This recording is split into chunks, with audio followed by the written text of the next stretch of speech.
And welcome everybody back to the channel. It is the most earth-breaking, ground-shaking, but never media show money-taking. The man, the myth, the legend, the most electrifying villain in YouTube entertainment today, Mr. Zod. Welcome everybody.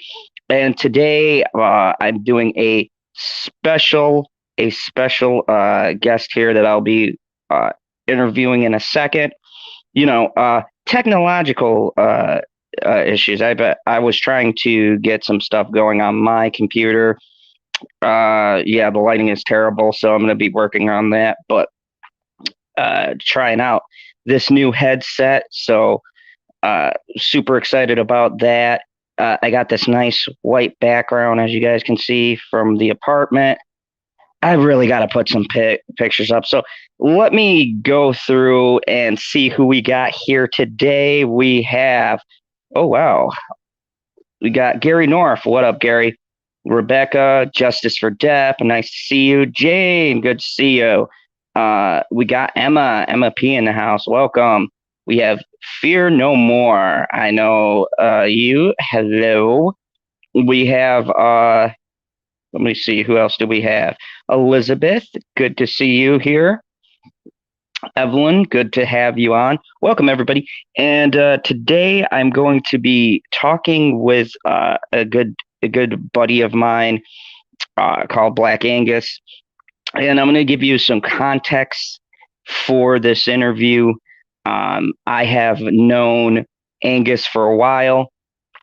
And, when I was first starting off, when I was just a small little guy in a big YouTube pond, Black Angus was the first person to interview me, actually. I had just gotten to, Aura of Peace, I'm sorry. I didn't mean to miss you there. Don't do the angry emojis. I see you out there. No, when I first started, I didn't have that many views. And so, yeah. Am I not appearing on screen? Oh, you're seeing black. That's interesting. Let me see. Do I still have a black screen? What about now? Can everybody see this deliciously evil icon?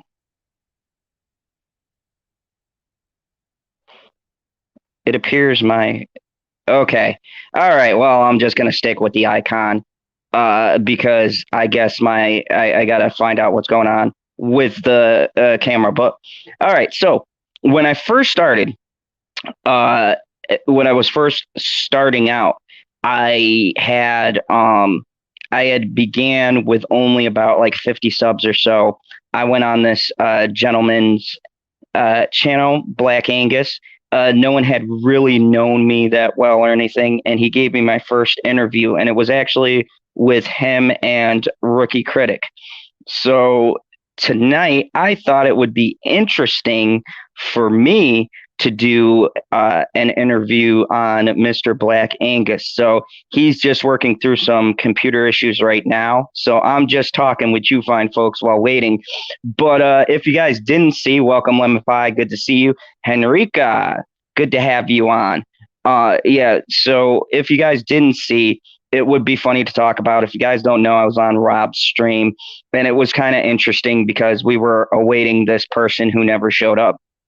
And I never got to really say my thoughts on that. But look, I guess I don't fault the person for coming on. What I do fault is that, hey, Jen K, good to see you. What I do fault is the person saying all of this stuff, right? Talking all of this trash on the chats and then not willing to come up and back up their statement. Look, if you have something you want to say about something, and this is very important, if you have something you want to say and you feel like you've got good, compelling points, or even if you don't have good, compelling points, say it to the person. Come face to face, get on camera, get on screen, and say what your points are. I think that was the biggest thing that upset me with this whole thing. was that the fact that this person didn't have the conviction to back up their statement. And, you know, I don't have a problem with people having an opposing view. I really don't. I think having opposing views is what makes for great conversations. Look, if everyone agreed with me, if Pop Culture PB agreed with me, how boring would our show be on Fridays and Saturdays? It would be absolutely unwatchable.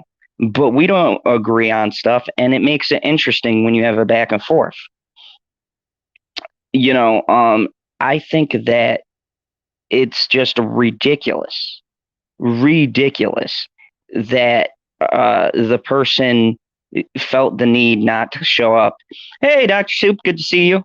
Um, you know, it's ridiculous to me that you're going to defend someone, right? Then you should come on and say something. Yeah, I honestly think the person was just advertising. I agree with you, Henrico. Look, when people come on and they start just throwing stuff into a chat, right?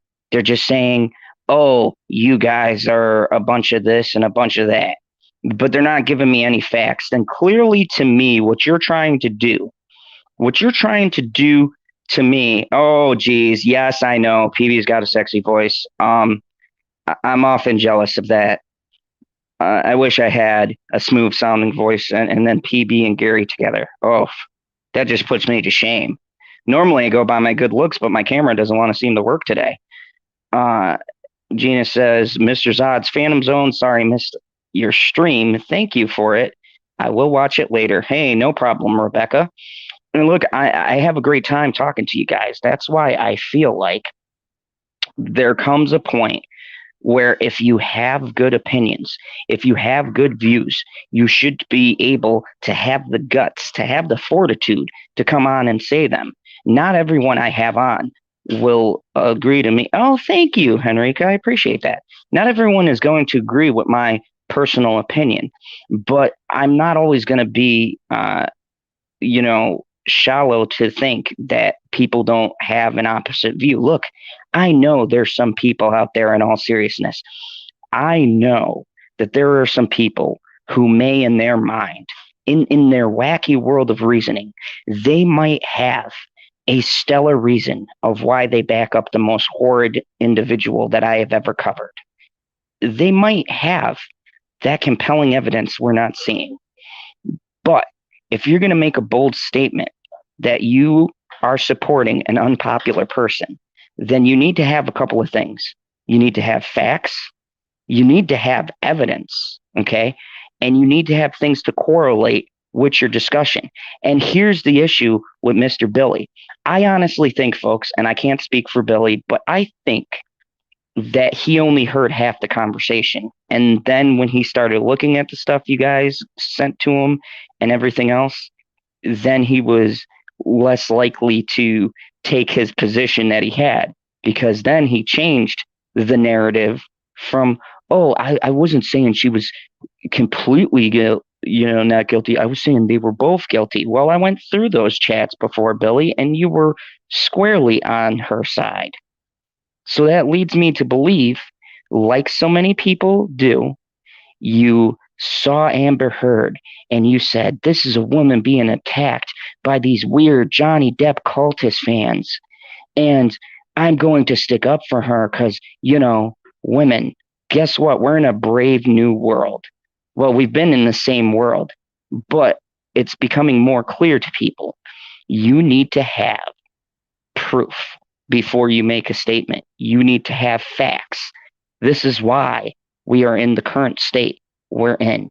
Because, just so you guys know, Bitchy came here and she gave me a steak. Is that not the most awesome, beautiful woman ever? Everyone who thinks that is fantastic, give me a thumbs up in the chat. Like, literally, my wonderful girlfriend just came in. She hands me a steak.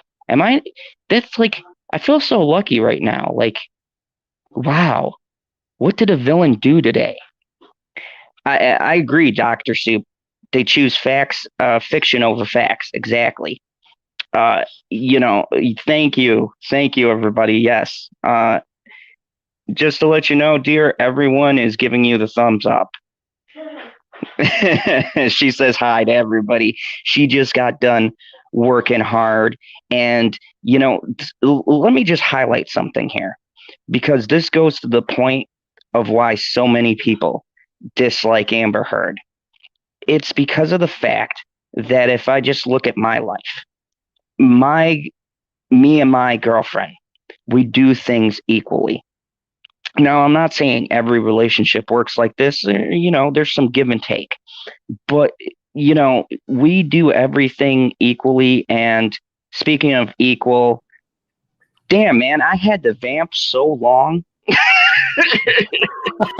I didn't know if that was a typo and you meant to say vape. Yeah, I meant to say vape. I put vamp. So spelling. Oh, I was.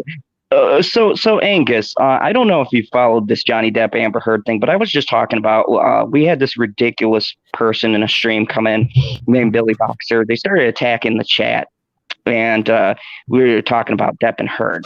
They were talking about defending Amber Heard, but when it came time for them to get on camera, like you and me, man, when it came time for them to present the facts for their case, why they feel so strongly, they were a no-show. Now, not knowing anything, Mr. Angus, what does that strike you as?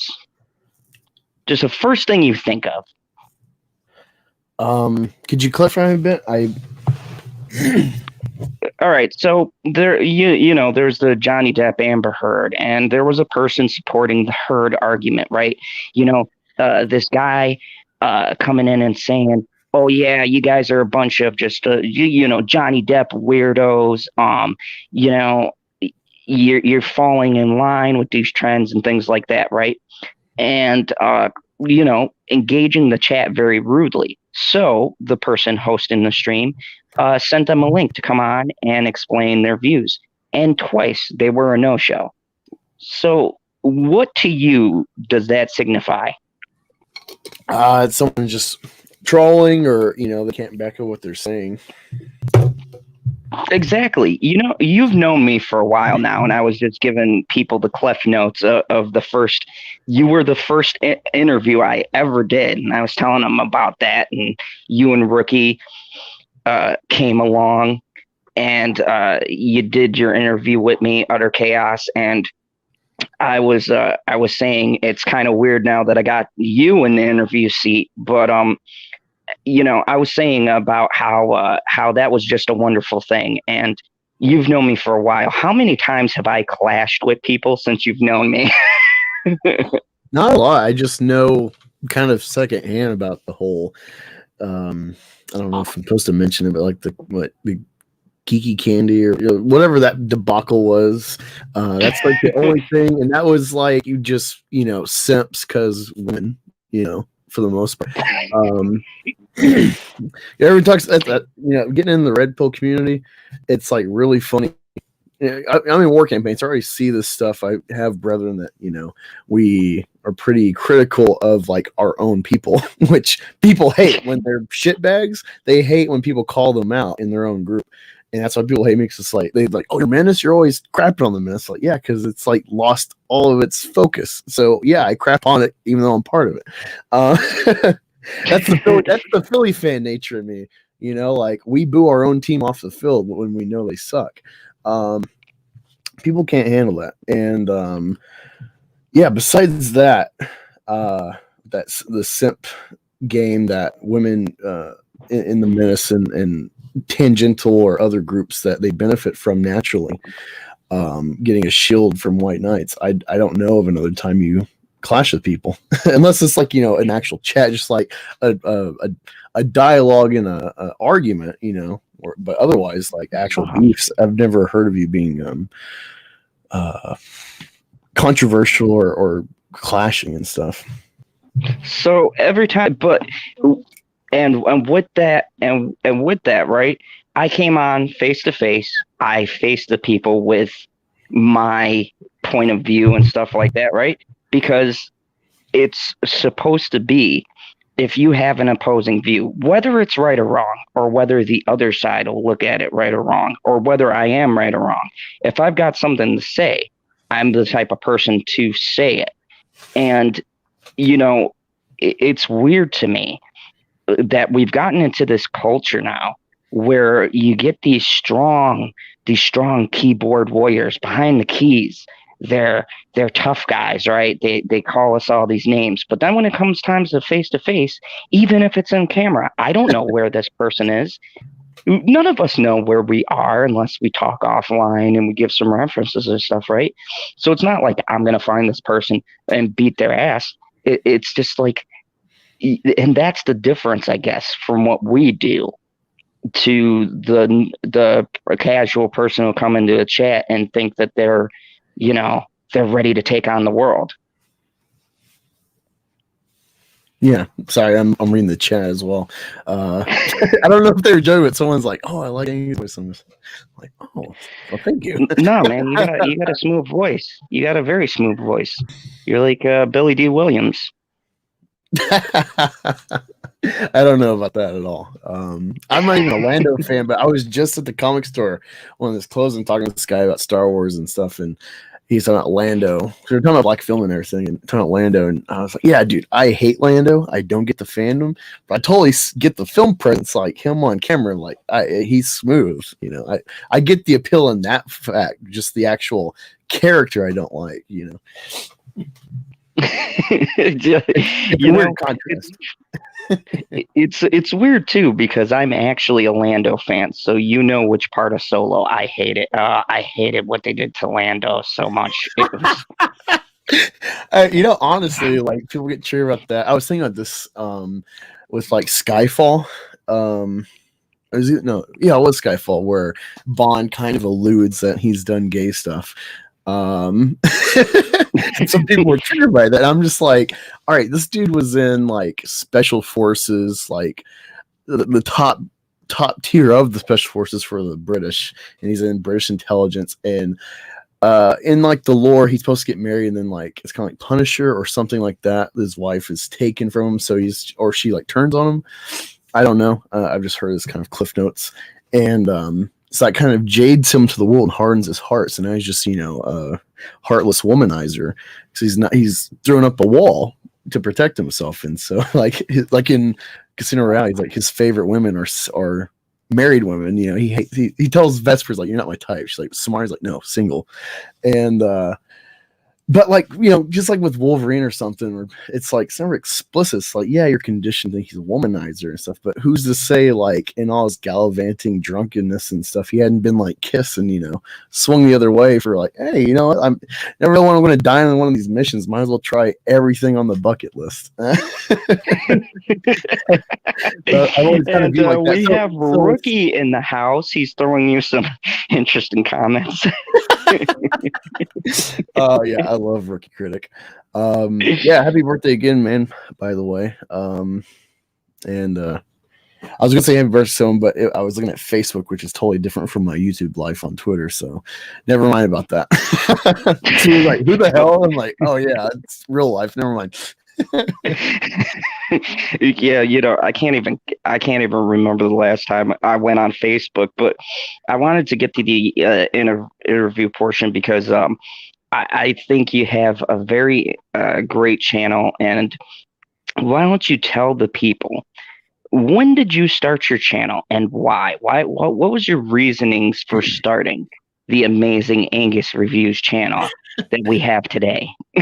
Yeah, it's really weird because most people that jump into this, they've been fans of the Menace, and so they like kind of get in their head like, well, I can do it too. Which, yeah, I view YouTube kind of like Ratatouille. It's like anyone can cook, but not everyone's a good cook, you know. Like, I feel like I just am in my lucky break. I feel like I'm better than my numbers, but yeah, I just my attitude is keep swinging at bat. Where it's like when I craft a video, not just talking to the camera, when I craft a video, my idea is like, this is going to be the 1 million view hit. This is what's going to break it. And then it doesn't happen. I'm like, well, back to the drawing board. Like, I got that persistence and perseverance that men should have. So that's kind of my view. But it's weird given that I'm mainly a Star Wars channel and critical with entertainment, but my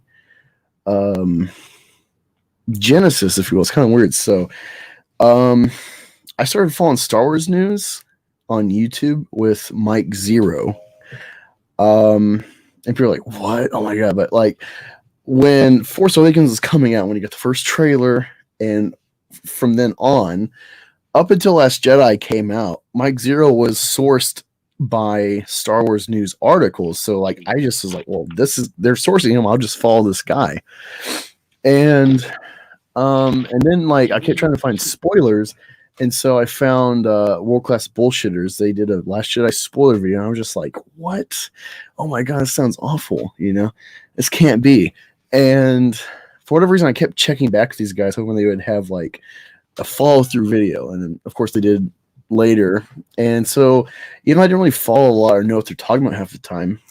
I started just like listening to these guys, and I listened to stuff about like Spider-Man, shit I didn't know nothing about besides the Raimi trilogy. But with all that background of like, the SJWs infiltrating entertainment and whatnot, or just bad storytelling just blowing up on the internet, what got me on YouTube as a creator was A Quiet Place, the John Krasinski movie. I love The Office. Yeah, I love The Office. And I was really excited to see what he could do as a director. I'm always rooting for Krasinski because I just love him as Jim. I love The Office. And I know he had creative input as well. So he's not just an actor. And to see him direct, and it's horror, I'm like, oh shit, we just had Get Out with Peele. And yeah, you can say going about the SJW narrative or angle, but you've had a lucky streak recently with some comedians doing something off the wall horror. And I was in science classes at the time, and it was like, what do you look for when you're trying to find life in the universe? So it's like Fermi paradox and stuff like this. And so like just the scientific question of a creature like A Quiet Place on top of maybe being an apex predator where they're from, but then coming on this planet and being an apex predator still, and like their limitations and advantages scientifically, it's just really interesting. So I had to talk about it. Along with, there's never been a theater experience like A Quiet Place. You've had moments where it's like, oh, it's tense, like you're kind of quiet because you're like you're in the zone with like I guess Laurie Strode or whoever in a horror film, like, oh god, they're gonna get you, gotta be quiet, but A Quiet Place made, for at least half the movie, it made like sound its own character. Like you weren't even chewing popcorn. It was like you instantly became aware, like, this is different. I gotta be fucking quiet, like and so those two elements really just floored me. And so I had to just gush about that movie. But then I started doing some essays about Star Wars and everything, and eventually I networked and found Rookie Critic. But yeah, it was like A Quiet Place. Might have did a Star Wars video here or there, and then I did like kind of in-depth take about like the 7 things that Avengers gets better than Star Wars. Talking about Infinity War at the time, and it just kind of grew from that. And then the networking with Rookie and others in the mess. That's kind of been my history, and kind of more focused on comic stuff now, but I still definitely dabble in the Star Wars and everything. I'm lucky I can kind of blend the two with Star Wars and comics with the new High Republic stuff. I plan to be reviewing the kids' High Republic book tomorrow sometime. Ugh. Good luck with that. It's funny. The first High Republic comic I reviewed a couple weeks ago, and the artist for it actually watched it, and we like had a back and forth and shit. He's like, "Hey, thanks for not like crapping on me, even though you didn't like it." Like, yeah, like it's just, it was bland, but the art was pretty good, man. And I'm just like, oh shit, like you're him, like wow. One of my highest views, it's amazing. One of my highest views for my sub channel with PB and all of them, the Prophets of Geek Cultures, are like second channel for all of the comics and stuff, and I did do strictly comic book reviews. I did Gotham High. That thing got like 1,000 views.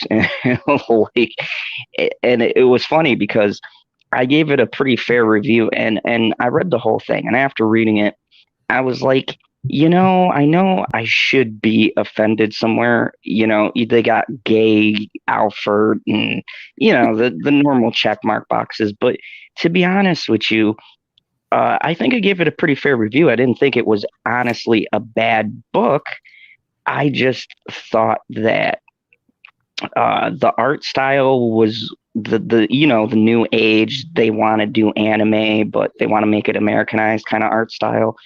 And Are you talking about the something story, like the IDW Marvel stuff? Because that's kind of yeah, hidden, but it's still got a little bit of angles and stuff to it.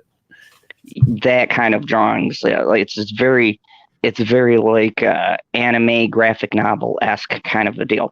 And so when I'm reviewing that, I'm like, this wasn't as bad as I originally thought it would be. But of course, you know how it goes. The opposing views. There were several people bashing it, and I wanted to critique it from a different kind of standpoint. And LC said hi to us. Hi, LC. Good to see you.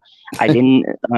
I didn't miss you. And the Glarer. And if you guys haven't seen the Glarer, go check out his stuff. He has some. I normally have to go back through and rewatch his streams because they've been at different times. Like he had a morning stream I missed, which I got to go back through and watch. But he's got some great stuff. Very straightforward person. That's why I like. I've seen the steakhouse. Yeah, that's I tried to find. It's funny. So when I was tagging this, I tried to put Black Angus in the tags. So I go into the Explorer and I'm like, it brings up Angus Steak, Angus Steakhouse, and I'm like, like people do YouTube videos on this. And like, seriously? Yeah, I wonder how many. I've never really had a comment really, but I wonder how many people type in Black Angus and see my channel and like, oh, what is he just going around the country looking at the different steakhouses that Black Angus has? And oh wait, no, he does movies. He's a nerd. Like, I've never had that, but I definitely try to play on that. So, and it's really funny because you and me had a similar position where we both kind of unceremoniously split ways with our with the respective hashtag Phantom Menace deal, which is irony, by the way, because I've actually intersected with a couple of them now, given to what happened like a year ago. Um, and look, they do their own thing, so power to them. I have no issues with everyone. I wrote a couple of letters and I said, look, it was a year ago, just so you guys know, we might be crossing paths here and there. So let's just let bygones be bygones. But that's the thing unique, right, man? We both kind of got into the situation where we noticed an echo chamber effect happening. And if you notice all of these great people watching, I know I do some Johnny Depp coverage and stuff like that and things like that. But this community has been so great because it's been a different situation covering this. With the Star Wars, it's subjective, but with the way I've been covering with Depp and Amber Heard, there's been a different kind of layer to it where it's not just about two people in Hollywood fighting, but people who are domestic violence victims coming forward and saying that this person is horrible, claiming to be something they're not. And I wanted to ask you, uh, with this swings back to stuff we've covered with this hashtag Me Too movement and the way it's been hijacked, and with our own entertainment and the way it's been hijacked. And I wanted to ask you, like, do you see this after this depth thing is getting turned over? They made a mistake with Brad Pitt. Do you see uh, it turning around if more of these high-profile actors take a stand and actually stand up for themselves? Do you think that the way Hollywood is thinking could be turned on its head? No, I don't. So like this is like it doesn't I haven't seen it really in the channels I follow, at least. I haven't seen this really cross into deep discussion in the red pill community. But I listen mainly to the godfather of it, of the modern red pill, Rollo Tomasi's channel. I suggest everyone check him out, at least men. And his kind of tangential group hasn't really been discussed, but there's things that kind of relate, or like perceptions, and it's like the key thing is that, and it's only hyper exaggerated now, but like how do I put this? All right, I mean, I'm very much like I have to go a long roundabout way of getting my point, and I use analogies. So bear with me, I'm getting somewhere. But like, I'm an atheist, but as an atheist now, I use the Bible more as like a lesson planner or examples than I did as a Christian, which is funny. I see the value of the book regardless if it means truth or not. There's truth in the lessons. That's how I view it. I don't just cut it off because I don't follow like the deep devotion to it. And the first lesson, regardless of what you think it is, for me as a red pill especially, first lesson in the Bible is about accountability of men. Okay. Whether it's real or not, God, the story, like we're set up and it's seen in nature through evolution. Males, we're the leaders. You can subvert things and have little exceptions of like a woman leads a group or a country or whatever, a tribe. But like naturally, in especially mammals, like a higher order and stuff, lions, killer whales, humans, you make a harem of women to like one bull or whatever, and that seems to be a natural order, natural proclivity. Women will share a high value alpha man, but they won't stay with the loyal beta. All right. And one of the things that you find in red pill is that women, and it's only exaggerated today, women do not accept responsibility. They expect men to take all responsibility, but now with feminism, they want all the authority despite that. They want to walk on the backs of men who do everything for them. That's why it's a glass ceiling. Anything they accomplish is like men have made that frivolous for years, and that's the lesson in the Bible with Eve in the garden, is that Eve, like a woman, she blames Satan, a male figure, for her treachery against God, and Adam's failure is not being a man and saying like taking responsibility. He too does a woman thing. And it's like, well, the woman made me. She Yeah, so you blame on both sides. Yeah. The big thing, okay, is like man gotta take authority. And it's not, I know it feels like we're rational, so we think, all right, there's the law, and we'll go to court and we'll show these findings and blah blah blah, and we'll change things by rational means. Women are not rational. Women's first instinct is to react emotionally. And that's why BLM is the way it is, because it's 50% of prisons are black. Okay. So black dads are in prison disproportionately. And so you have black men raised by women, or at best brethren in gangs that prey upon them because they have no fathers. So that's why you get Philly and all these cities get burned down because of criminals getting shot by cops, is because they're effeminized mentally, regardless of how thug and gangster they are. That's the problem in the black community, and it's Indians as well, because all the warriors were killed and the balls have been cut off the people. So it's not. I get the angle, regardless if this is true or not from depth or whatever, or how much is. I don't know, because I don't really follow it. I get the fervor behind it. I get this like idea of like we're going to right the ship and men are abused too and everything.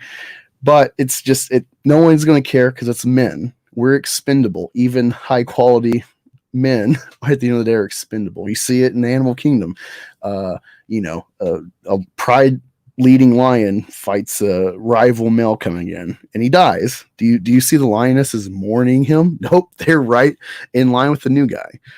Same with like a congregation with a new preacher. They just fucking fall in line with the new guy. Like that's just the way it is. And it's like, for men, we got to take accountability. We have to do it through our actions. We can't do it through legal means or something. The only way we're going to change society is by setting the standard. We have to reject women that do this. We have to quit acquiescing or thinking like, oh, we'll make it work out or something. Like, no, we need to fucking cut them off, you know. And like, sorry, but you gotta quit voting for women. You gotta quit voting for women sympathetic politicians that will just keep the status quo. This goes like family court shit. And sorry, women, look out for women. Women are a collective. Even though they all hate each other subconsciously, they all will take each other's side. Whenever there's a abuse victim or a cheating or something, they'll be like, well, what did you do, man? Where did you go wrong? Oh, your wife cheated on you? Were you at home? Huh? Were you giving her attention despite you're working 80 hours a week to keep a house over her head and give her all the luxuries? It's always your fault. And so, like, you're never going to fight female intuition. That's kind of my point here. Is like, you just have to set the standard. Like, the dating sphere and everything, it's the same issue with feminism infiltrating it. Women have this advantage along with family court if you have children. It's only going to change if we quit accepting lower standards. We have to raise the bar as men for what we accept. You can't put it on paper because women never play by the same rules. And society, through government, allows that system legally. So, like, that's my whole thing with, like, this is why we have the most interesting discussions, because this is like, it's very intriguing to hear the different things. Magic Mayhem says Black Angus true. Hashtag me too want to have authority but walk on the backs of men can be said of Amazon's men slaves. So yes, I know fantasies so far, and yeah, that's pretty that's a pretty unique perspective. And I think a lot of it too is that the way that the media has pivoted towards this way of condoning and the attacking of one specific gender, one specific race. They've been doing this stuff and laying this groundwork down for like how many years now through movies, media, and it's under the guise of being, oh, no, we're not specifically attacking men. We're not specifically, giving these false things of what we believe is a strong and powerful woman. We're not specifically attacking this, creed or whatever else. They've been laying this underlining thing. And, I think that entertainment has perpetuated a lot of this divide between the cultures and the sexes. And the irony is they're doing it under the disguise of, oh, yeah, we're going to be diverse. We're being more diverse towards everyone. Yeah, well, what I call it, is the media is very key in this, like the Disney princess idea and stuff, which is weird because actually men are the ones that internalize this, like, we're going to find the one. Okay, this affects so much of like how we deal with women versus women always have a bullpen, but it's how do I say it? They want equality plus, and it's facilitated by the media where it's like, well, you're independent, you're strong, and blah blah blah, but you deserve more than equality. You're still special. It's like, wait, I thought you want to be equal. But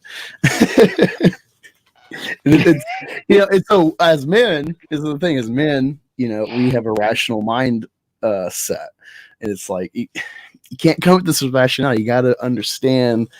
Women will feign indignation instead of addressing reality. Like, people will say a truth, like AOC is doing it right now, where it's like, well, yeah, I may not like factually say things, but like I'm morally right when I'm saying them wrong. Like, it's like making a mental pretzel out of like lying, but she's morally right. Yeah, this is what I'm talking about. And that's the thing too. You see it a lot in the political game and everything else. It's been this universal thing, and it's kind of crazy because that's where this whole argument stems from, or this whole thing that's been happening to various people in the Hollywood sphere and everything else. this thing that they got so gun ho behind, right? This thing that they went in 100% full steam, and it started turning back on them because I mean, it started with, remember back in when this all started going down, Matt Lauer, you had Cosby, you had all of these guys, Weinstein, you had all of these guys who were actually doing terrible things. But then it slowed down. What was Matt was the news guy, right? Matt Lauer. Yeah, Matt Lauer. Remember, he had the button, folks. He had a button to trap people into his office. You can't make this stuff up. Wow! I didn't know. I was just wondering. I was inquiring, like, was he actually doing stuff? Oh yeah, yeah. Like Tiger Woods was getting pussy, and they crucify him, because it's not morally right, But then you had these people trapping people, and you had Harvey Weinstein doing terrible things for years. But yet now, the people who are actually needed to be caught, right? The people who needed to be prosecuted for these horrible things were caught. And now it's just becoming this thing where it's witch hunts. It's just now, I almost feel like if it's someone that doesn't toe the line, right? If it's someone who isn't following in the way that these companies or studios want them to follow, they'll just go and start attacking them. And we've seen several examples of this. I mean, even Chris Pratt is in the same situation too, daily being like canceled. I can't even understand the reasonings for why they are going at him so hard, but you know what I mean? And because he goes to a church that probably donated money to Trump, so he's got to disavow, or he's yeah, and this is the thing. He's never given an affiliation, and it's like, why does that matter? This is the thing that I feel like Hollywood's focused on has been about. Where do you land here, and here? And look, you're an actor. I don't care what your politics are. I don't care what your world views are, unless you're horrible and you're like, kidnapping people. Yeah, I probably want to know about that. But I just care about how you perform as an actor. And we've gotten away with this, and it's been about all of these other things that shouldn't matter on the person's ability to entertain, just like with shows. Yeah. Can I address the comment? Oh, sure. Go ahead. I don't know who Elsie is. I'm assuming it's a woman giving this reply. I don't know how often you interact with this person, but it says that this is a primarily female experience. I find you guys uniquely unqualified, not judging, just saying. Oh, like I never buy that. It's just like that whole like no uterus, no opinion. It's abortion. It's like, well, like just because I don't carry a child doesn't mean like I don't want my child, or it's like I don't want to be trapped with someone who tricks me into thinking I can have a child with them, and then I find out they're aborting. Like it affects me, or it'll affect my son or daughter. However this argument is done, and same with rape, where it's like, just because mostly men don't deal with it or mostly aren't victims, you don't want ridiculous like witch hunt standards or prosecution allowances. This is why it matters that men have a say in this, because it's like I don't want to get railroaded. Like we're in America, It's like if someone's guilty or going on trial, like that's the thing that's been crazy. Is like before is like there would be like the people directly involved or around a woman that is accusing someone, they would believe her. But it was like everyone's just generally like, okay, yeah, we'll find out in court. Now it's like, believe her or you're a toxic misogynist bigot or whatever, this general narrative we get with anything that doesn't fit the narrative goes. And so like that's why it's a big deal for for us to be involved in this. And it's like it affects us. Men's, even when they're proven innocent, like they've had that stain in the media. Like something kind of related, there was someone I worked with who like because she has the same name as a criminal, so like whenever, even though she has a clean criminal history, and even though they arrested her with the charge but then realized they had the wrong person, when landlords Google her, she comes up as this person, so it's like they automatically won't give her tenant, let her be a tenant, or she has to pay ridiculous fees and stuff on top of it because of like she looks like a risk. So it's things like that where you have like these secondary consequences to these witch hunts. That's why it matters that we have this like opinion about it and discuss it, because it's like this is crazy. No, and see, here's the great thing about many of the people in the community and all of this beautiful audience that we have today. Uh, they they also too are taking the side of Johnny Depp, recognizing that Amber Heard is portraying herself as a victim when she's not. And I think that's the beautiful thing that I found within this community and within talking about this, is that how people see it. And there's a lot of females in the chat, by the way. Thank you for coming by. That they side with Depp because it doesn't matter that he's a male, or it doesn't matter if he was a female. It matters about the evidence. She is caught on tape basically saying she hit Johnny, she abused him or whatever, or trying to make excuses for how it's not abuse, right? And she's caught on tape, but yet the media, various studios and people defended her, right? Because hashtag believe all women. And that's the beautiful thing about this, is that both men and women are siding with someone who's a victim, which brings up the important discussion you've been talking about, which is that men can be victims too. Having a narrow view that it's just men, it's just women, it's both sides. Both should be treated equally. Both should have an equal say. And like you just said, we should be basing these things on evidence. But more and more, it's becoming a kangaroo court. It's becoming a court of public opinion, right? And I don't buy into that court of public opinion, because that is when you start breaking people off into sections. It shouldn't matter who was the victim of what. We should be focusing on the case and the evidence and the facts. And more people want to skew that. People want to kind of talk in circles around it. People want to defend people without having the proper, the proper knowledge or properly looking into stuff.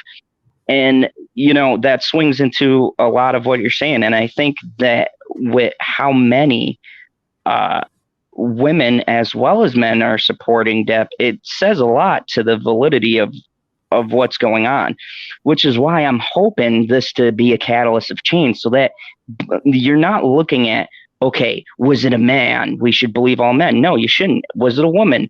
We should believe all women. No, it should be what happened. What are the facts? Present the facts and the evidence, and then see which one is true and which one is not, instead of just jumping to an inaccurate conclusion.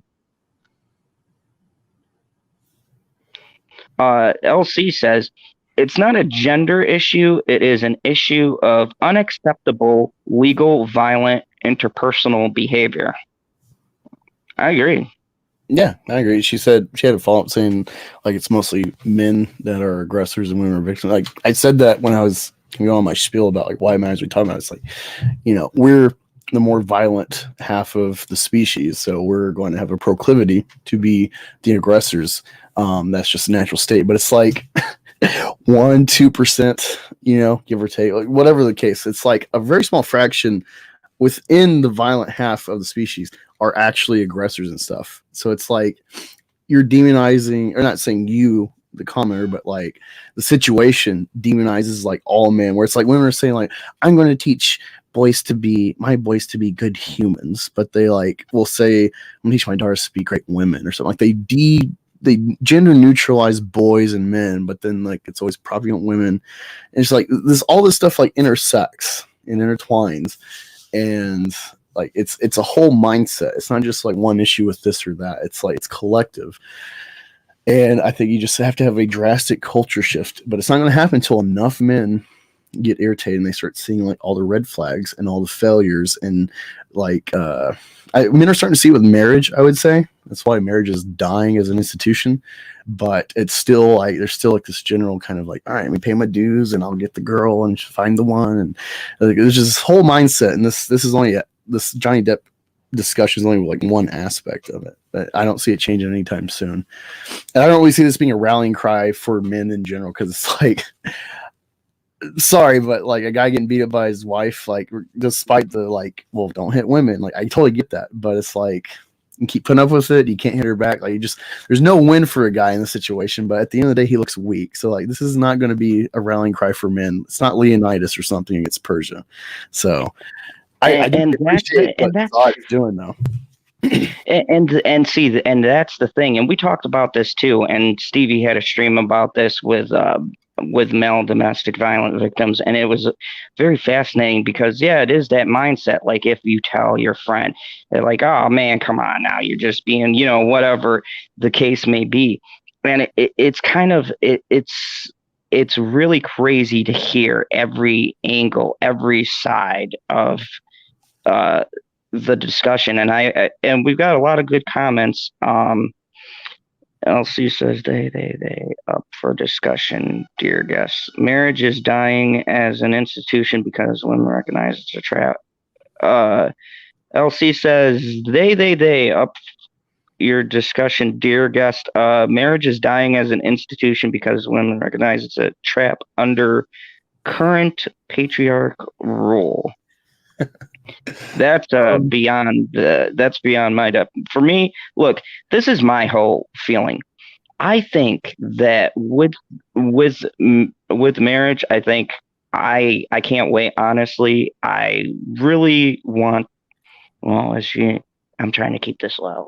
One day I'd really like to marry my girlfriend because I love her a lot.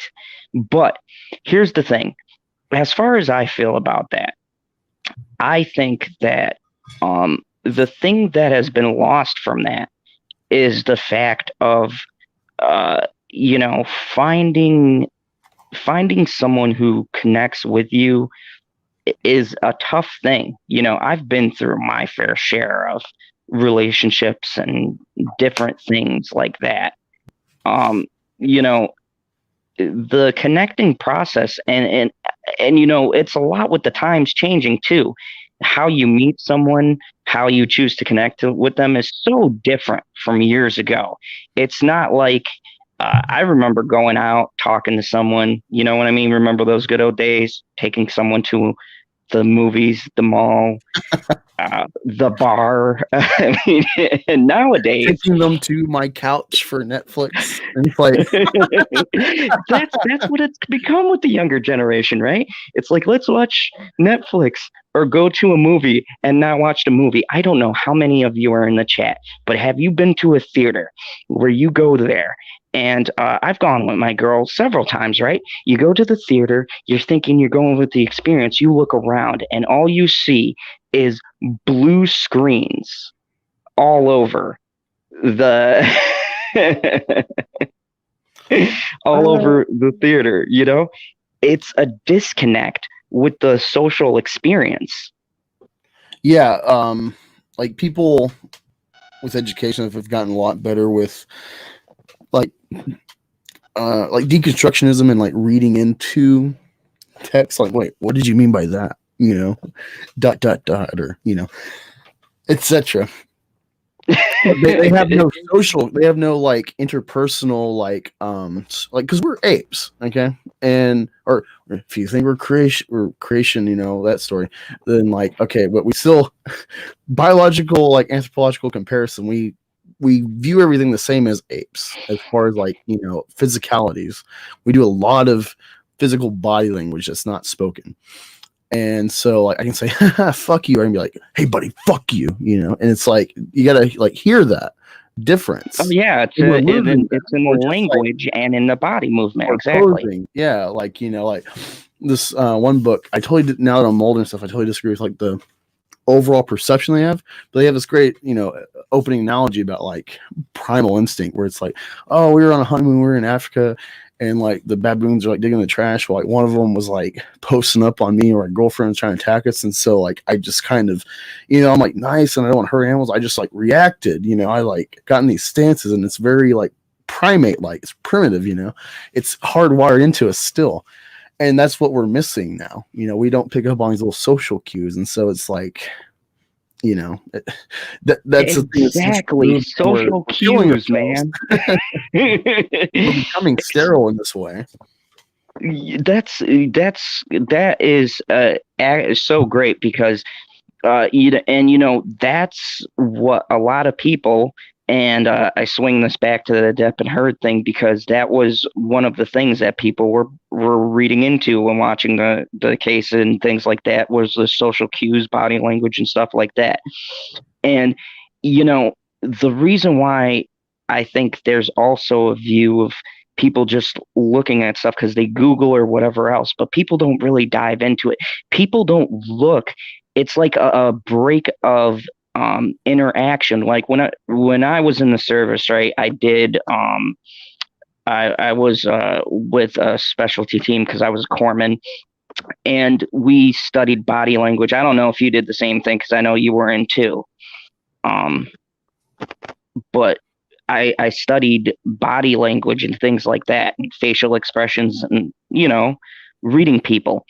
And that is the thing that is missing, is the ability for people to connect and read people's languages, and the talking and the interaction. It's like, I love technology, but at the same time, we've brought together people, 31 people watching, thank you. We brought together people with our discussion right now talking, okay?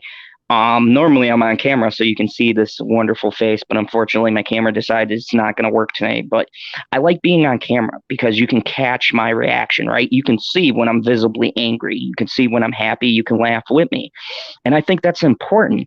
And what's missing a lot today is the ability to have that interaction, and it suffers in finding the person who's right for you, because then you can connect on those little things. And LC says, geez, you're good, Mr. Saad. Thank you. My son was a Marine, my maternal uncle a corpsman. Thank you, Mr. Saad. No, thank you guys. You guys make this possible. And Mr. Zod says, does Black Angus in the at Mr. Zod's Phantom Zone, does Black Angus believe in that men hurt women, or does he believe women deserve it? His statement is a bit confusing. He's a deep thinker. Go ahead, Mr. Angus. Oh, no, I don't think women deserve abuse. It's naturally in men. Even though they try to breed all these hardwired evolutionary things in us. There's a reason men and women, even though we're very similar, in sense, like in primates throughout, like besides like gorillas, something, like generally the bodies are pretty similar in size versus like some extremes in the animal kingdom. And so we're meant to do a lot of the same stuff, but there's a clear hardwiring in how men and women think. You can find male and female brain patterns, and men are made to be protectors. It's not like some societal concept. Or if it is, I can get behind that 100%. Or if it is, it became so key to our survival that it is now like genetic predisposition, male and female, to be that way. And so like there was a Las Vegas shooter. There was men that would like shield women and children. They had no idea who they were. They're complete strangers. It's a natural thing for men to shield women and children. So we know the value to them. We know that we're supposed to protect. That's why, men go to war. That's why women don't sign up for the draft, because it's like it's our duty, intrinsically. There's no, and women have that same thing too, though, I guess, because I don't know if you heard the story, but I'm sure a ton of people have heard this one, right? There's a lady's son, right? Car accident. Lady's son is pinned underneath the car. Picks up the car enough to grab the child out. Yeah. So there's these instances where you have the protection, but you have protection from the different angles of when you're looking. And boy, I never thought we'd get this philosophical on my channel here, but you have the differences where each of us, I believe, and um, uh, and then you can give your opinion, but I believe that each men and women protect, and they protect in various ways that work together, right? Because if you think about great couples, right, great couples who truly work together, right, uh, women provide that mental strength, the character that you're going to need when you get older. I'm just can talk from my personal experience. You guys have seen Father's Odd, right? He gave me my sense of humor, my ability to get up every day, work hard, that stuff. But my mom gave me mental strength. She laid down the groundwork for me that, okay, my dad dealt with me to get past the physical portion, right? But my mom, she would always tell me, son, you got to be mentally strong. Even if a situation looks terrible, even if it looks like you can't possibly go on, right? Because mental issues can weigh you down, right? And she said, you know what? You close your eyes, you clear your head, you count your, you count in your head, you take deep breaths, and you keep on going. And when I was through basic, through all of this stuff, I remember those words, and it always helped me out. So I feel like each each sex offers something to the table. I Yeah, mean, it's supposed to be complementary. Women, okay, there's a contrast. Men are apathetic and women are empathetic. So it's like, oh, I have a boo-boo, and son, daughter, whatever, they'll run to mommy and kiss it. But then at some point they get off and dad's like, shut the hell up, quit crying. I get on my kid if he cries about like the little minor things and he just starts bawling. It's like, no, I'm in his ass. Like, stop that. But it's like, you're kinder to a girl because like there's a difference, Oh yeah, my daughter walks all over me. I'm not gonna lie. Sometimes my daughter will look at me and I'll go shit, or my daughter and my woman will both double team me on a. Like, it's like I like to be rough my kids and stuff, but like I like because I do like yeah, like a lot of Star Wars, Venom and stuff, and so like I was teasing my kids. I got a new Venom toy, and it's like way bigger than the movie Venom Marvel Legends toy. And I'm like, I think we should change his name to Black Kissy Monster. And my daughter's like kissing him. She's gonna kiss my Predator bank with he's got like his mandibles open, like he's snarling. And yeah, I don't know. It's different, but like what I was saying is like men. It's within us to protect. We'll naturally shield a woman, or it's like, oh, you see in the workplace, like even me, even though it's like women are working in a mainly male environment in a factory, it's like, well, okay, you're a girl. All right, let me grab this for you, because I know you can only do so much. It's just like it's hardwired into us. Like we see the deficit, but like women have their strengths, and it's complementary. But as far as physicality and stuff, like yeah, but no, I totally agree. Women. I'm not against like divorce or women stepping up or going to the court system, legal system to defend themselves with a mediator for essentially with the government. But like the system's been skewed now where it totally caters it, the believe all women where it's, that's what I'm getting at with this whole mindset we have now in society where it's like, they get an unfair advantage, not just the perception that we have of the difference in sex, where it's like we will already kind of lean with the woman, because that's the weaker half of the species physically. So we already kind of have in our head against the male, but now it's like hyper accentuated where it's unfair at all, and it affects a guy once he's cleared of no wrongdoing, where he still has that taint of like, well, he was accused, he was charged, I don't believe him, or he's a bad guy because he had this account that was said about him. They never get rid of that stain now. Yeah, and I think that too is what Johnny Depp just drove. got fired from the Harry Potter series because of it, from Fantastic Beasts. Yep, and that's what we've been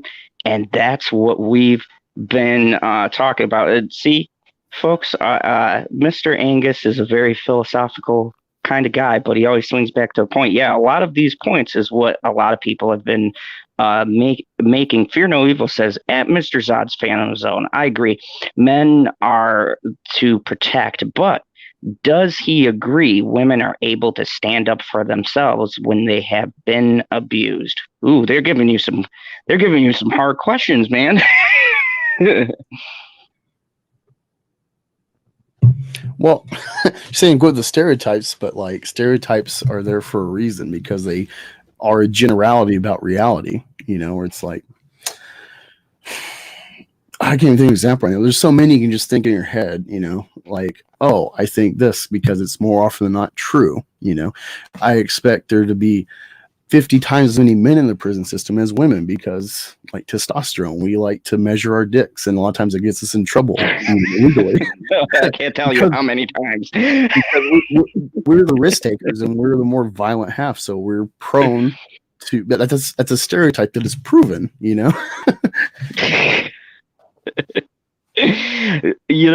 And wow, this has been a really great. I never thought I'd get so deep into it, but yeah, I mean, and that's why I took up when I started talking about it. That's why I took up this and getting in and talking about this and giving my own perspective because yeah, I mean, it's true, there is a lot of different angles and a lot of different things. I think the thing that I feel most for is just the victims that have gone through this and then seeing someone. I think the thing that grinded my gears the most about this is seeing Amber Heard portrayed as a victim and not be one. You know what I mean? It, the whole willingly trying to destroy someone just because you think you can. Uh, it's it's so sickening, and it's something that's being used too often. And let me ask you something. What is this thing now? I mean, and what are your feelings about this trying people in the court of public opinion versus actually them being innocent? Like, isn't this kind of destroying the whole foundation of what justice is supposed to be? Um, yeah, I mean, like the example I have, that girl I worked with, she's kind of screwed in the housing market or renting because public opinion, what they can find on Google, it is not her, but looks like her. That's like one example. Or like, I think Chris Hardwick was one of those first Me Too guys who had his name cleared, but he's always going to be tarnished. Andy Signore, he had to wait a couple of years. He lost everything from Screen Junkies, even though he built them. He lost everything because the public opinion about his Me Too scandal, which was just him, infidelity, but not any abuse. Oh, Magic Mayhem has a good one. That being said, 40, 50 years ago, a woman calls police. They tell man, woman to work it out after he beat her. Normal back then, not now, not so accepted. Yeah, and I mean, here's the thing that I think is a shame about this, Mr. Angus. The shame is that this people don't realize, and especially these Hollywood elitist jerks, they don't realize that this damages both men and women. This, first of all, it puts this picture on women like they're all like this, and they're not. Women, there are some women who've gone through some shit that need actual help, or that are still going through shit and need help. But now you've got someone claiming something that they're not. And then when they get called out on it, when all these lies finally come to the surface, it puts a taint on that section. And at the same time, they're also simultaneously destroying the other side, because now you're bringing to light that men are being falsely accused. So you have this back and forth where you're destroying two sides of the argument for something that's supposed to be essentially to help both sides, not just one. And it really, really, it really upsets me, especially the whole court thing. I've always found that the justice system, the legal system, look, me and you are not foolish. We know throughout history, you can probably throw a stone and pick a case where someone brought their way out, or, some technicality got someone off. OJ. Or, where something happened where the justice the glove system does not fit. You must acquit. I mean, quit. Yeah. That was improper handling of, and that got him off technicality, Exactly. But I'd like to think those cases are few and far in between. And when I see stuff like the UK decision, and I know you haven't been following, but let's just say that judge was completely wrong. Okay. There's evidence that's come out now. He was totally and completely wrong. And I feel bad because when you have a public thing where so many people see how wrong the justice system gets it, that's a dangerous precedent. And I don't know how you feel, but that sets a really dangerous precedent, because it gets into people's minds. If this person who is famous, who has money, can lose, then what chance do I have? Yeah, I definitely see that as an issue. I'm a big Philly fan. Okay, so like what Mike Vick did or was a part of, his buddies and his brother and stuff, like that was bad. It was heinous.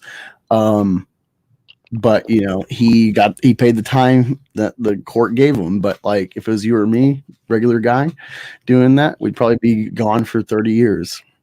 Yeah, we would have been locked up forever. Money and fame afford you. Like there's just, no matter what society, and there's always a pyramid scheme. That's the great lesson of 1984. It's like every society is a pyramid scheme. You can't have actual equality; it just doesn't work. It's in the animal kingdom that way. not as structured, but it's still that structure loosely of inequality. So like I don't think it will ever right itself, but we try to even the scales as much as possible. But unfortunately, rich can get away with stuff. But you get the curveball in that with this Johnny Depp thing, where it seems he's getting railroaded because of the slant that women get in public opinion now with Me Too and everything, Me Too and feminism and everything going rampant. And the only thing that will stop this stuff. Hold on. Yeah. And that's a great one. Yeah, I believe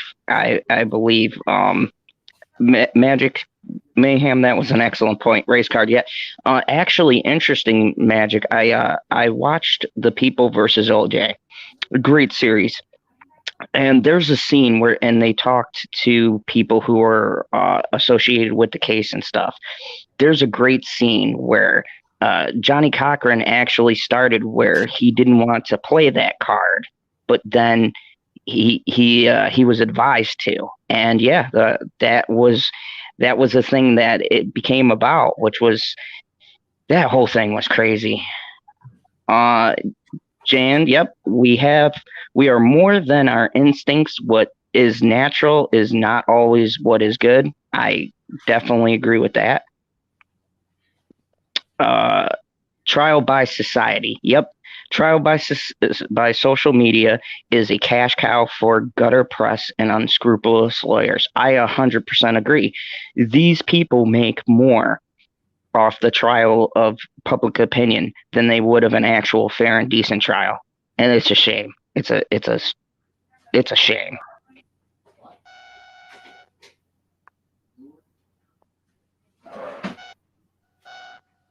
Let's see. Did I miss anyone? No, I got you. Okay.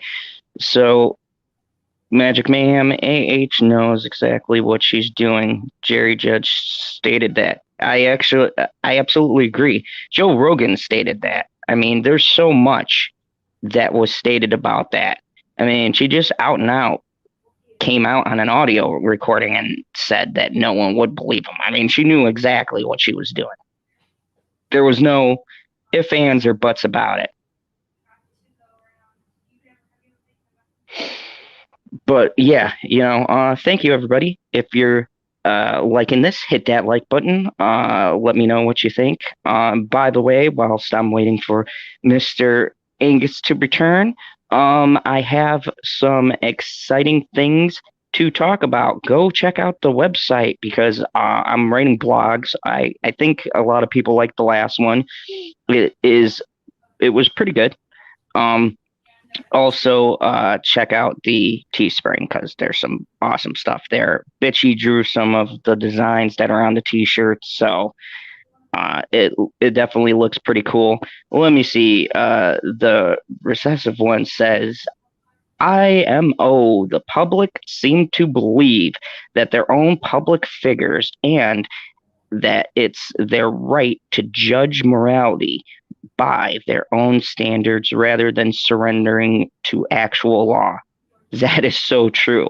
That is a very good statement. Social media is just like every other innovation we've created. There's always someone who is willing to turn a tool into a weapon. I absolutely agree. I want to know what she told the judges in the chambers. Yeah, I would really like to know that too. That's the whole amazing thing about this. Uh, this judge was so entrenched in this decision, and he should have stepped away. That pure and simple. He should have stepped away. Magic Mayhem says exactly. She is using everyone and any means to reach her goals. Have we figured out her end goal? I don't know. Jamie Vick. Hey, Jamie Vick. Good to see you. Yeah, check out the blog. Thank you. Geek Asylum. Massive weapons of destruction. But yeah, I think that a lot of this is the court of public opinion having such a weight now. There's been so many people being canceled off of this relative nonsense, and no one checking out anything. And these people being allowed to be blacklisted, blackballed, ran out of the industry over rumors and hearsay and no facts. So this one says, at Mr. Zod's Phantom Zone, I think the story that they came up with in the chambers was the story she stole from her assistant that was the real victim. Yeah, I believe so too, because none of the facts that she has adds up.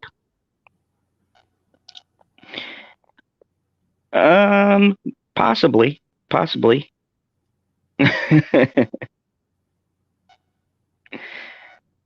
But yeah, I think that a lot of the facts were not checked. I think the judge thought that he could just rubber stamp everything. Okay, this is my own view, my own opinion on the thing. I think that this judge looked at this case and he already had who was going to win in his mind. He had already decided, and that he was just going to rubber stamp every bit of evidence that they had. He wasn't going to check and compare facts. He was just making sure it was close enough so that he could be on his merry way and not have to do an ounce of work. That's just my personal opinion. Now, I don't know if it's true, if he did actually see something. I have no clue. I have no clue. Hashtag Mr. Zod's Fandom Zone is your new home. Thank you, MP. I like that.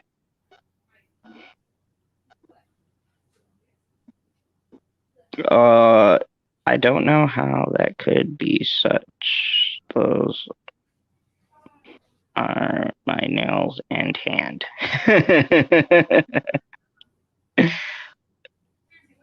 Oh, Fanta, how are you? Yes, I'm gonna call you Fanta because I don't want to mess up your name.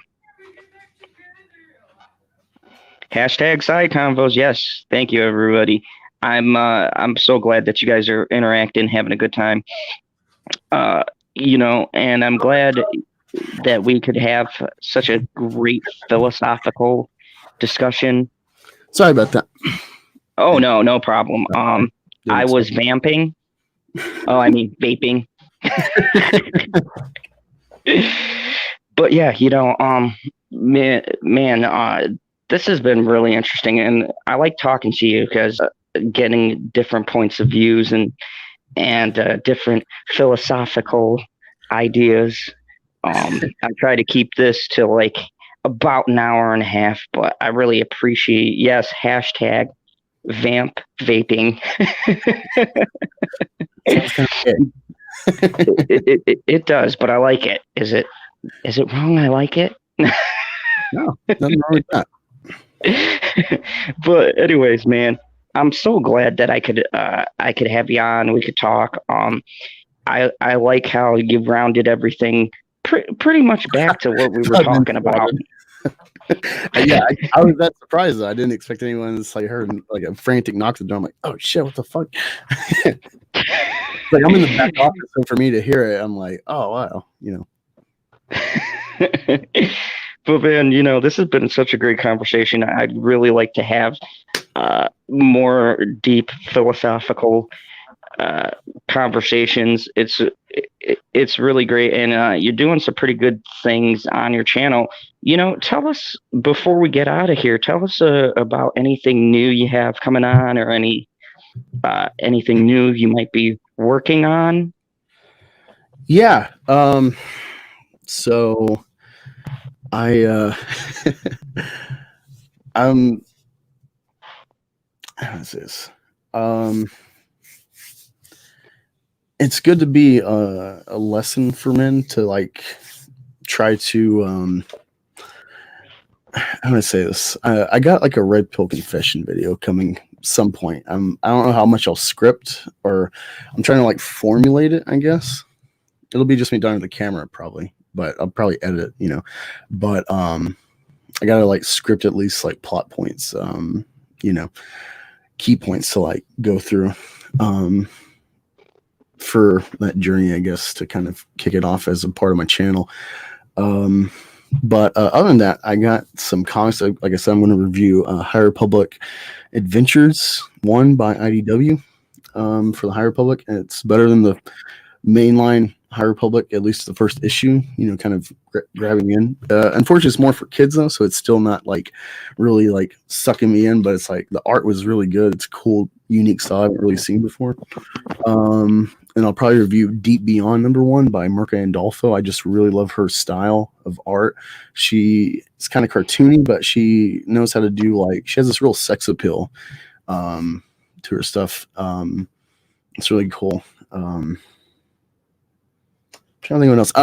One thing I've been kind of playing in my mind for a couple of years, I just haven't sat down and done it.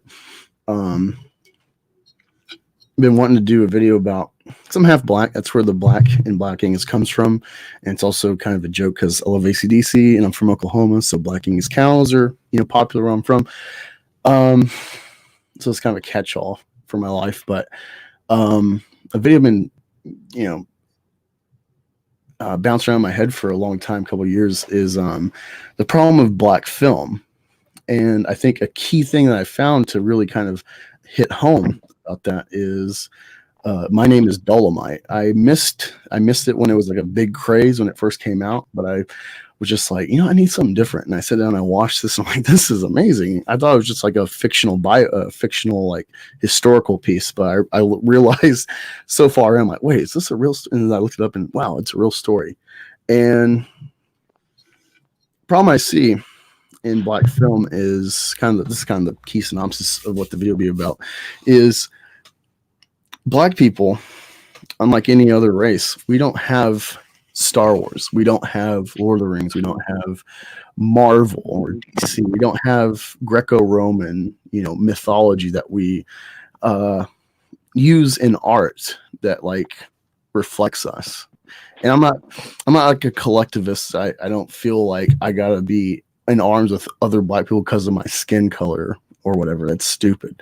You know, it's all about your character is what I judge you on. But collectively, I see that as a problem. Like white people have so much awesome history, you know, with just folklore and myth and stuff that blacks could have thanks to Google. We could reach back and find our history of storytelling, but we don't. What we do in film that's critically successful that people know us for is like Training Day, which is ghetto. Precious, ghetto story. Boys in the Hood, ghetto story. 12 Years a Slave. Django Unchained, which is kind of fictional, but like it's still kind of going in that vein. But it's, you know, a revenge story, so it's a little bit different, but still in that vein of like past sorrows and injustice to black people. It's never uplifting, real for the most part. That's the problem in black film. There's nothing where it's like, man, we're like going forward, we're doing great, or this is uplifting. It's just like in the trenches emotionally, you know, or Malcolm X or Martin Luther King or Detroit, the riots, you know. So it's always that kind of stuff that we saturate ourselves with. And I think that's a very indicative of like self-harm mentally to ourselves. You know, we're not reaching for the stars like George Lucas. We're going back in the past and drudging up stuff to like oppress ourselves mentally, that we can't ever go forward and look at like good. Like whenever, you know, Obama, regardless if you like him or not politically, that's a great black success story. Colin Powell, Clarence Thomas, Dolomite. That's the only uplifting black movie I've really seen, besides like some Medea stories. But that's kind of, you know, very the vein of comedy, and it's very much a niche, you know. And so like I kind of want to do a video about that, about how it's like we need to do better as like a collective group for our own storytelling. yeah, you know what? This is that's very interesting. Yeah, man, I definitely want to check that out when you make it, because as you bring up the points, I'm like, wow, I've never actually really thought about that. So yeah, you know, and I always like having these different discussions and getting into you know, the way you like tackle everything and kind of come at it from different angles. I think as creators, it's cool, especially when you're asking questions like that. Because now that I think about it, when you mentioned those movies, the first ones that came to my head were like when I was a kid, I saw Boys from the Hood, and you know, even going you know, deeper. And I see, I don't really follow that kind of genre as much, but I do notice like historical movies. You have Salem, Malcolm X, all of those, and some parts are uplifting, but most don't end well. And that'd be interesting. I think that's a very interesting topic to talk about and to broach. Like, I think I would say maybe Green Book was a pretty. I don't know where that would fall, but those raise a very interesting question. But yeah, I mean, I guess I haven't seen it, but I guess Hidden Figures is kind of, but it's still like in that vein of like, oh, we're oppressed, and you know, like that's the whole thing. Or like Black Klansman was a good one where it was like kind of like Godfather, where in Godfather you have the like duality of the term Godfather, where he's like becoming a Godfather in the church, but at the same time he's like christening himself through action of his gang by becoming the Godfather, killing, you know, doing all these hits on his rivals. And in the same way Black Klansman does that, where you're seeing his white avatar who's doing like the physical meets and stuff with the Klan to infiltrate. He's being initiated into the group, and they're watching Birth of a Nation, and they're like, yeah, white power, woo, you know. And then like at the same time, the black guy with his girlfriend is at like this Black Power meeting, and they're like, black power, and it's like, yes, it's two sides of the same coin of hate, you know, of extremism. And Spike Lee undercuts that with his view of like, Trump, the Charlottesville or whatever car and stuff, the white nationalists, the Jews will not replace us rally and all that, where it's like the Oh Klan. yeah, that big montage at the ending, which was totally Yeah, unnecessary, killed the whole entire movie. undercut everything he built up in that movie, and it's like, God damn it! Like, And Black Angus, I never knew you were black this whole time. You lied to me. I feel very betrayed. I was watching Stars with my son, so it made me think of Obi-Wan. It's like, you were my brother, Anakin.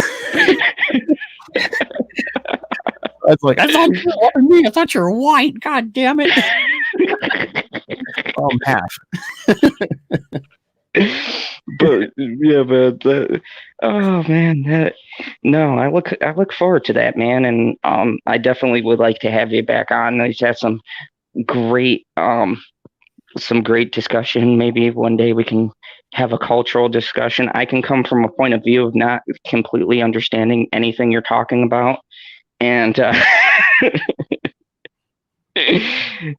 no, I think that I think that this was great. Thank you so much for coming on, man. And it was great to have you interviewed because on a personal note, you gave me a shot when I was just starting out, and I remember being nervous and stuff. And then here we are, like what, a year or so later, and I got you in the chair. I love finding channels and give them a chance with whatever views I can get them.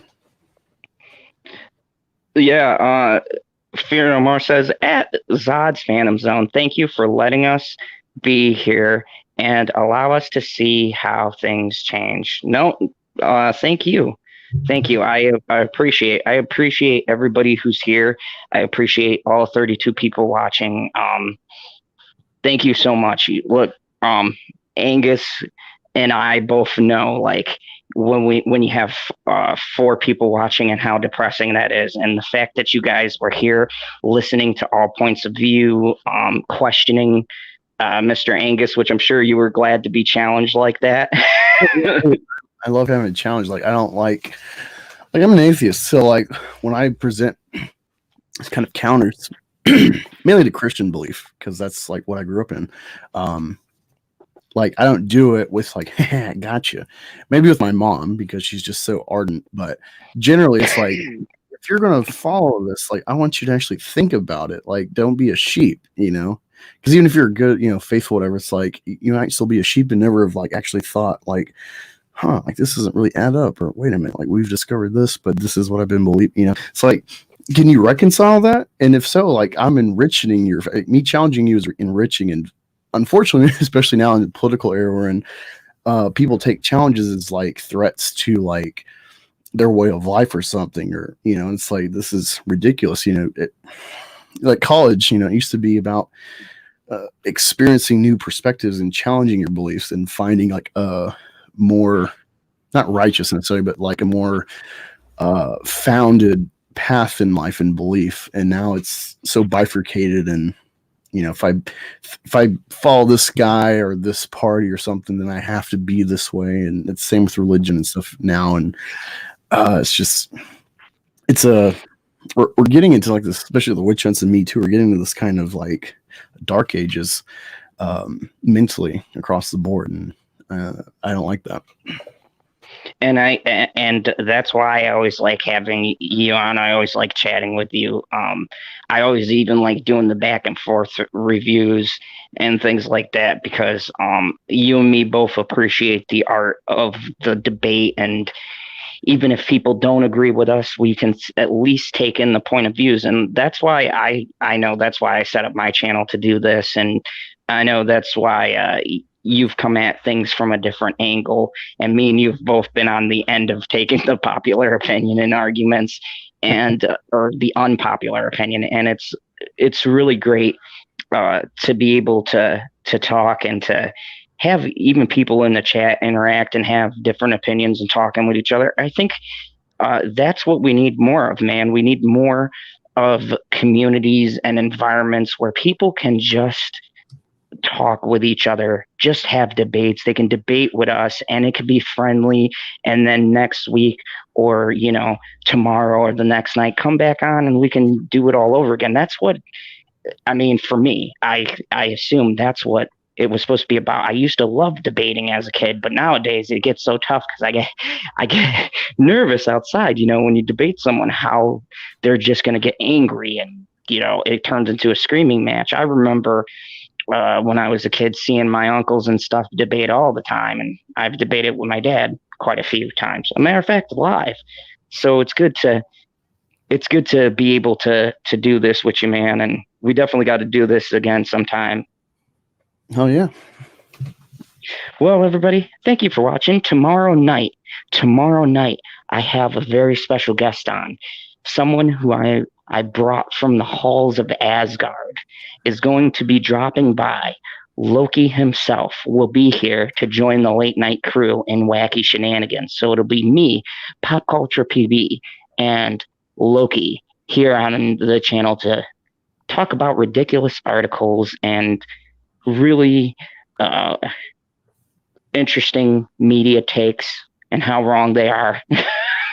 So join us tomorrow. And then on Saturday, me and Father Zod will be doing, from this week on, we're going to be talking, diving deep into Johnny Depp. But to kick things off, we're going to start with Johnny Depp and Brad Pitt. And we're going to do a compare and contrast because Father Zod was digging deep into it, and they both kind of had the same thing happen to them. So we're going to bring up both cases and show you how they were very similar in how they were approached and what each respective person said in those cases and stuff like that. And then we're going to let you guys pick. The next couple of weeks, we're going to do the best Johnny Depp films, the best characters and stuff like that. I'm going to throw on some online stuff and you guys can vote. And Magic Mayhem says, you're welcome, Zod and Black Angus. Thank you. So for everybody who doesn't know, thank you very much. And as always, remember, there is only one rule here in the Fandom Zone. Kneel before General Zod.